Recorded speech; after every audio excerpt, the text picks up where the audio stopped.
Mi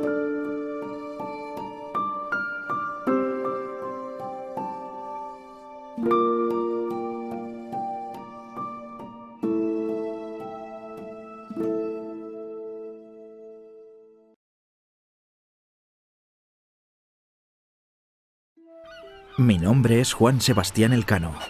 Mi patria, el mar. En Sanlúcar de Barrameda, a 6 días andados del mes de septiembre, año del Señor de 1522.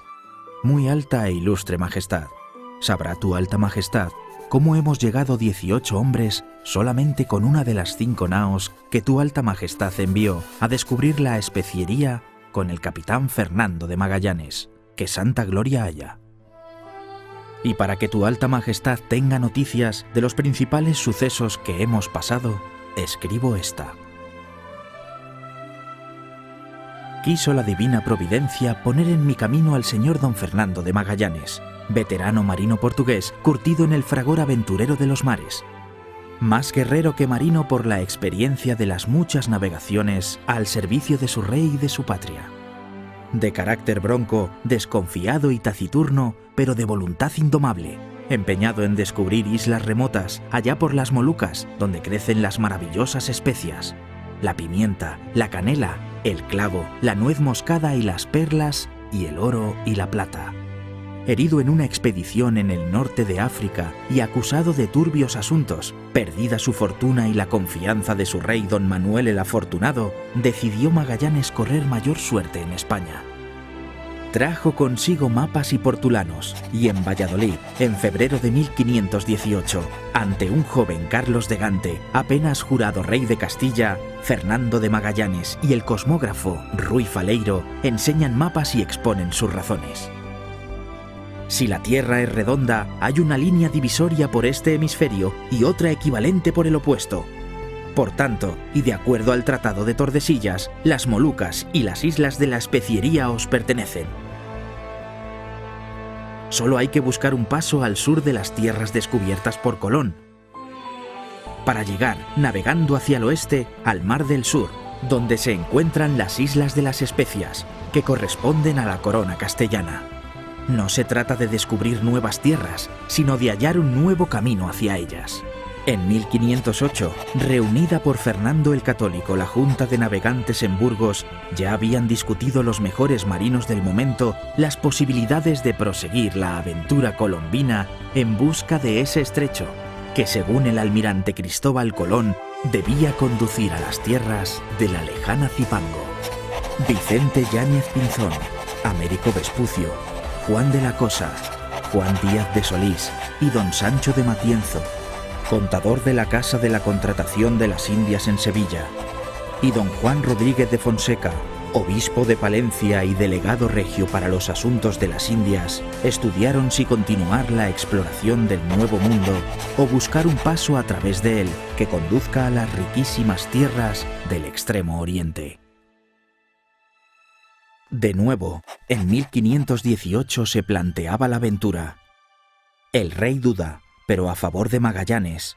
Cristóbal de Haro, un rico comerciante burgalés, está dispuesto a costear la expedición. Dudan sus consejeros, duda el delegado regio para los asuntos de las Indias, don Juan Rodríguez de Fonseca, por entonces ya obispo de Burgos. Dudan en Sevilla, en la Casa de la Contratación, don Juan de Aranda, factor, y el doctor don Sancho Ortiz de Matienzo, tesorero, burgaleses. Castellanos, hombres de tierra adentro, instruidos para la burocracia, para entender de negocios, de tratados, de contratos, de dineros y de leyes. Los hombres de mar, entendemos de barcos y de océanos, de vientos, de velas, de rumbos y derroteros, de cartas náuticas y portulanos, de astrolabios y sextantes, de cuadrantes, de estrellas en el cielo, de perseguir metas y alcanzar sueños. Un mes más tarde, el 22 de marzo de 1518, el rey daba su aprobación y se firmaban las capitulaciones en las cuales se otorgaba a don Fernando de Magallanes el título de gobernador y adelantado de todas las tierras que en futuro descubriese. Más de un año costaría armar la flota. La corona aportaba 5 navíos de diferente tonelaje, procedentes de los astilleros vizcaínos. De porte, 2 de a 120 toneles cada uno, otros 2 de 80 toneles cada uno y el otro de 60 toneles, todos ellos completamente aparejados. Los gastos de la expedición, apresto de los barcos, sus aparejos, instrumentos de navegación, armamento y víveres para los más de 200 hombres que formaban la tripulación, ascendieron a 9 millones de maravedís. Don Cristóbal de Haro correría con 1/3. Se reclutaron los hombres, todos ellos viejos lobos de mar. Se aparejaron los barcos, 10 falcones, 10 lombardas, 1000 lanzas y 200 picas, 100 docenas de dardos y gorguces, 60 ballestas y 50 escopetas hechas en Marquina y en Eibar, 70 quintales de pólvora, 3000 quintales de pan de bizcocho, 500 pipas de vino, de Jerez o de Villalba, 40 toneles machos para agua, con sus aros de hierro, 12 vacas enjarradas, 50 piezas de tocino, 100 docenas de cazones curados, 200 arrobas de rayas curadas, 20 pipas de sardina blanca salada, 50 quintales de queso, 500 arrobas de aceite, 50 fanegas de habas y garbanzos, 3 fanegas de lentejas, las cosas de botica que fueren menester para 2 años. Finalmente, el 10 de agosto de 1519 partíamos del puerto de Sevilla y terminada de habituallar la escuadra en Sanlúcar de Barrameda, el 20 de septiembre nos hicimos a la mar. El rey había nombrado sus capitanes para las 5 naves. Don Gaspar de Quesada al mando de la Concepción, don Juan Serrano de la nao Santiago, don Luis de Mendoza de la Victoria, don Juan de Cartagena segundo al mando y veedor general de la armada de la nao San Antonio, y don Fernando de Magallanes en la nao capitana, la Trinidad, al frente de la armada. 3 años pasamos en alta mar, 3 largos años. Primero rumbo a las Indias, siguiendo la nao capitana. De día el pendón real, ondeando en el palo mayor de la Trinidad, indicaba el rumbo.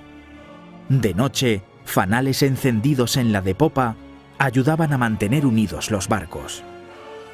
Cundió el malestar entre los capitanes, hubo levantamientos, motines, enfermedades. La nao San Antonio se volvió a España. La Santiago se perdió hecha añicos al estrellarse contra las rocas. En San Julián el malestar aumentó. Luis de Mendoza, capitán de la Victoria, encabezó una rebelión y fue muerto. Gaspar de Quesada, capitán de la Concepción, condenado a muerte y salvajemente descuartizado. Para escarmiento de todos, Juan de Cartagena, el enviado por el rey como conjunta persona de Magallanes y familiar muy querido del obispo Fonseca, abandonado en la Patagonia a su ventura. Aciago día. Navegando sin derrota, siempre al suroeste durante más de un mes, entre el 21 de octubre y el 27 de noviembre de 1520, en un laberinto de islas, bahías y ensenadas, por fin alcanzamos el ansiado que Magallanes bautizó de como Pacífico, por lo serenas y tranquilas que estaban sus aguas. Al estrecho que acabábamos de dejar atrás y al que solo habían llegado 3 naos, la Concepción, la Trinidad y la Victoria, llamamos Estrecho de Todos los Santos, y hoy llaman de Magallanes. Diezmada la tripulación, llegamos por fin a las ansiadas islas de la Especiería, y en su camino descubrimos otras nuevas para la corona. Y también descubrimos nuevos pueblos y naturales de estas islas nunca antes conocidos, con los que tratamos de hacer acuerdos de paz, dándoles cuentas de cristal, espejos, cascabeles y otras 1000 fruslerías de colores. Y a cambio, los indígenas nos daban aves, y fruta, y pescado, y pepitas de oro y de plata. Mas no siempre fuimos recibidos pacíficamente, y así, en una refriega con nativos de la isla de Mactán, moría nuestro capitán don Fernando de Magallanes con varios de sus hombres. Era el 27 de abril del año 1521. Días después, un reyezuelo de Cebú daba muerte a traición a nuestros capitanes. Por ello, y cargados 2 barcos de especias, decidimos elevar anclas y volver a España, tras haber quemado la nao Concepción, pues no había ya hombres para gobernar 3 barcos. El burgalés Gonzalo Gómez de Espinosa, al mando de la Trinidad, emprendió el tornaviaje a España, retornando hacia el continente americano. Pero debido al mal estado de la nao y a las fuertes tormentas, de regreso a las Molucas, fue apresado por los portugueses. Yo, nombrado capitán de la Victoria, decidí con un puñado de hombres seguir navegando hacia el oeste, atravesando el Océano Índico, dando la vuelta a África, arrumbando al sur para escapar de los barcos enviados por el rey de Portugal para apresarnos. El 18 de mayo de 1522 doblábamos el cabo de Buena Esperanza. Exhaustos y sin apenas alimentos, viendo cómo morían mis hombres de escorbuto, aguantando el calor insoportable y haciendo agua a la nao, avistamos, por fin, gracias a la providencia, las costas españolas, el 6 de septiembre de 1522. Cumplimos nuestra misión, aunque solo pudimos traer una nao cargada de especias. Que esto será lo que más cuente para don Cristóbal de Haro y los mercaderes burgaleses empeñados en la armada. Y no más porque no quiso el cielo. Por todo ello, Señor, y en atención a los muchos trabajos y sudores, y hambre, y sed, y frío, y calor que esta gente ha pasado a tu servicio, en el descubrimiento de las dichas islas, al servicio de vuestra majestad, que en gratificación de esto se les conceda los servicios y provea de los derechos que procediere según es costumbre hacer, y les fue concertado. Y dígnese estimar su majestad en su valor el hecho de que hemos dado toda la vuelta al mundo, que partidos por el oeste hemos vuelto por el oriente. Criado de vuestra majestad, que besa vuestras manos, Capitán Juan Sebastián Elcano.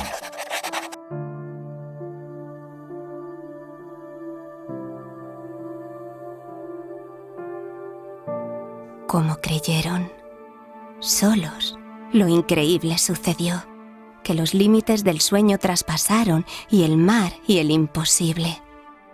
Y es todo elogio a su valor pequeño, capitanes de ensueño y de quimera, rompiendo para siempre el horizonte, persiguieron al sol en su carrera. Y el mar, alzado hasta los cielos, monte es, solo digno cantor de sus hazañas. Gonzalo Gómez de Espinosa, alguacil mayor de la Armada, natural de Espinosa de los Monteros, Burgos, enrolado en la nao Trinidad, capitán de la nao a la muerte de Magallanes, apresado por los portugueses después de intentar cruzar el Pacífico rumbo al este. Tras 4 años es trasladado a Lisboa pasando por la India y a los 7 meses es liberado volviendo a Sevilla. Francisco de Espinosa, marinero, natural de Brizuela, en las Merindades, Burgos. Enrolado en la nao Trinidad, muere junto a Magallanes en el combate con los indios de Mactán el 27 de abril de 1521. Pedro Gómez, criado de Gonzalo Gómez de Espinosa, natural de Hornilla la Prieta, quizá el despoblado Hornilla de la Puente o de la Parte, en el término de Hornilla la Torre, en la merindad de Sotoscueva. Enrolado en la nao Trinidad, muere junto a Magallanes en el combate con los indios de Mactán el 27 de abril de 1521. Jerónimo Guerra, escribano, natural de Burgos, enrolado en la nao San Antonio. Se amotina y hiere al capitán Álvaro de Mezquita.